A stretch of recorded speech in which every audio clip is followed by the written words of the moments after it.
नमस्कार जी, मैं Anil Sharma Mannu medical hall आर्य नगर से बात कर रहा हूँ। मैं ये दूध उतार मैकवेल कंपनी का पिछले 6 महीने से यूज कर रहा हूँ और फार्मर्स को दे रहा हूँ। डेयरी फार्मिंग में भी डेयरी फार्मर्स को भी दे रहा हूँ। इसका बहुत ही अच्छा रिजल्ट है। जैसे कि पशु का बच्चा मर जाता है, जो पशु दूध पे नहीं आता, तो ये दूध उतार उसमें बहुत ही बढ़िया काम करता है।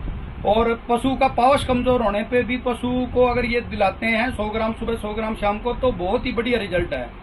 मैं सेल्फ पुशिंग में भी बहुत इसको सेल कर रहा हूँ और डॉक्टरों की भी बहुत पर्चियां आती हैं मेरे पास इसकी। अगर रिजल्ट बहुत ही अच्छा मतलब रिव्यू मिल रहा है, रिस्पांस मिल रहा है फार्मर्स की तरफ से, तो ये मैकवेल कंपनी का दूध उतार बहुत ही बेस्ट रिजल्ट है जी। इसके किसी भाई को अगर जरूरत हो तो इसको मैं इस प्रकार की किसी भी प्रकार की इनसे रिलेटेड कोई भी समस्या हो ना, तो आप निश्चित हो के इसको यूज कर सकते हो।